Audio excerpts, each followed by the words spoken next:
Guys, I'm gonna share you some 37 Bible verses.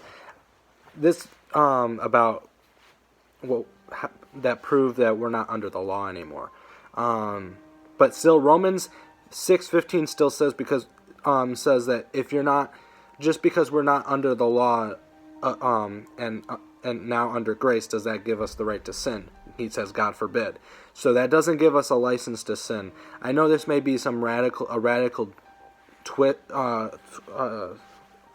viewpoint I had at one point in my time on this channel, but I really started to look into Scripture and realize Paul was trying to tell us a lot of things about the law that I want to be that I didn't want to believe at first, because I wanted to believe that we had to follow the Ten Commandments and stuff. Now, the Ten Commandments, Christ came to fulfill the law.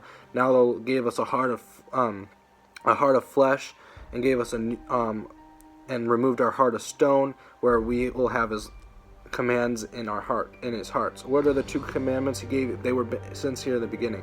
Not His moral law, not His ceremonial or moral or civil laws. It is to love your God with all you have, and to love your neighbor. And those were the two things that was there since the beginning. Because remember, the law was made because of transgression. It was not made because of God's moral laws were not here in the beginning because sin didn't exist in the beginning of this earth. Creation of this earth. Sin didn't exist, so those laws couldn't be there since the beginning. So the two laws that were here in the beginning were to love your God with all you have, and to love your neighbor. Those were the two laws, because there was no such thing as good or evil back then.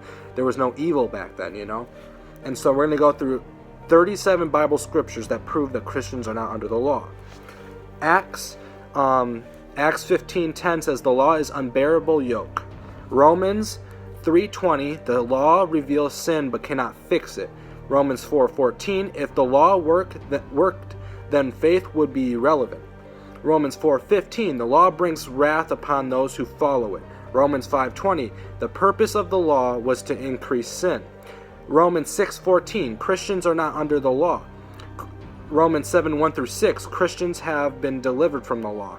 Romans 7:7-12, the law is good, perfect, and holy, but cannot help you be good, perfect, or holy. Romans 7:10, the law which promises life only bringeth death through sin. Romans 7:13, the law makes you sinful beyond measure. Romans 8:2-3, the law is weak. And now 1 Corinthians 15:56, the strength of sin is the law. 2 Corinthians 3:7, the law is a ministry of death. And actually, in that verse, 2 Corinthians 3:7, it actually says that it's not just talking about like the ceremonial laws. It says the ones that are engraved on stones. There is only one set of laws mentioned that were engraved in stones, and that was the Ten Commandments. It was not the ceremonial laws and the civil laws. You can't break those things up. They're all together. 2 Corinthians 3:9, the law is a ministry of condemnation. 2 Corinthians 3:10, the law has no glory at all in comparison with the new covenant. 2 Corinthians 3:11, the law is fading away. 2 Corinthians 3:14-15, and this one is crazy. This one's just sad. This just shows you how much he is talking about the law. He says, anywhere the law is preached, it produces a mind-hardening and a heart-hardening veil. Galatians 2:16, this is all of Galatians talking about the law. The law justifies nobody. Galatians 2:19, Christians are dead to the law. Galatians 2:21, these are obviously paraphrases of it, but I checked the scriptures. I made sure they were true. Galatians 2:21, Galatians 2:19, Christians are dead to the law. Galatians 2:21, the law frustrates grace. Galatians 3:1, to go back to the law after embracing faith is stupid. Galatians 3:10, the law curses all who practice it and fail to do it perfectly. Galatians 3:11-12, the law has nothing to do with faith. Galatians 3:13, the law was a curse that Christ has redeemed us from. And then he says, the law functioned in God's purpose as a temporary covenant from Moses till John the Baptist announced Christ. Galatians 3:16, 19, and see Matthew 11:12 through 13 and Luke 16:16. If the law worked, God would have used it to save us. Galatians 3:21.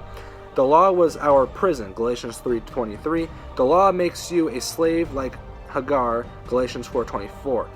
And then Ephesians 2:15, Christ has abolished the law, which was a wall of hostility. Philippians 3:4 through 8, Paul considered everything the law gained him as a skybalon, which is Greek for poop. 1 Timothy 1:8 says, the law is only good if used in the right context. See next verse for the context. It was made for the unrighteous, but not for the righteous. 1 Timothy 1:9 through 10. Hebrews, the law is weak, useless, and makes nothing perfect. Hebrews 7:18 to 19. God has found fault with it and created a better covenant and enacted on better promises. Hebrews 8:7 through 8. It is obsolete, growing old, and ready to vanish. Hebrews 8:13. It is only a shadow of good things to come and will never make someone perfect. Hebrews 10:1. There is 37 scriptures that prove that we're not under the law anymore. He says, I can hear your but forming in your mind already. But what about Jesus said about the law not passing away? But what about the law Jesus reinforced? What about the scriptures like 1 Corinthians 3:11 and Hebrews 8:13 that make it clear like it's still kind of relevant? But what about the fact that God gave the law to the people of Israel? You can find the answers to all these questions and more in depth in this video. Look it up. The site is called Phil Dry's. I'll show it to you. Actually, I'll turn it around. You can't see it. Yeah, right there. It's this one. Basically, I looked all the scriptures up before I watched this or saw this, but I wanted to have it all at once so I don't have to keep going back and forth in the Bible. But yeah, so also a lot of people want to say that it's our own doing, but read Ephesians 2:8. I believe Ephesians 2:8 says, if you were that we're saved by grace, not by ourselves, not by our works, lest any man should boast. So remember, we are not saved because we deserve it. We were saved because God would get glory out of it, and so it was a free gift from God, and a gift it wasn't that we didn't earn. And if we have to do something to get it, then it's works-based salvation. And I was starting to lean more on the works-based, other than realizing it was a gift from God that I did not deserve. And what people don't understand and don't want to acknowledge is the fact that it's a gift. Everyone wants to try to gain God's favor. But God says there's no way you're going to gain God's favor. The only way you can please the Lord is through the faith of Jesus Christ. So you cannot gain God's favor. It was a gift from God that God gave to you. You didn't earn it whatsoever, lest you boast. When you're going to boast, then you're priding yourself, and you're no better than any of the Pharisees that were trying to say, but the law of Moses said this, Moses said that. And so you have to understand that. And so I know this is a complete turnaround in my channel, but I read scripture and I realized how to divide the word of truth to when it was for us and when it was when he was talking to the Jews. And so a lot of Christians are trying to follow the Masonic Jews or trying to Judaize the Christian church and to trying to conform with the Ten Commandments. When you follow the law, you do not have faith, because they follow the law because they have to. That was given to them.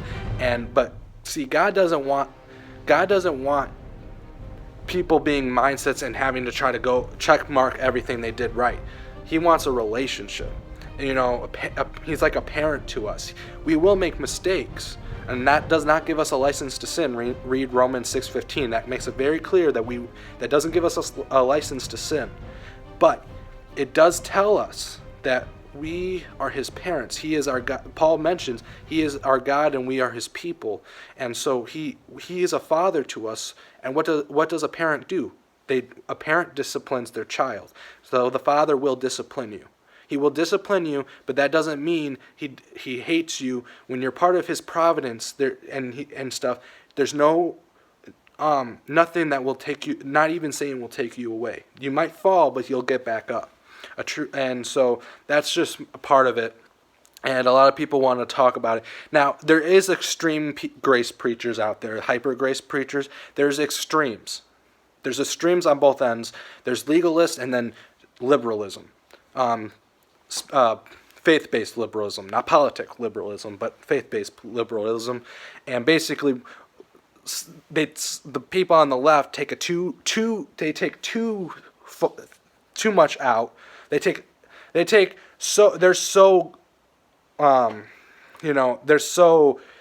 everything is works based, while people in legalism they believe that we have to earn our way.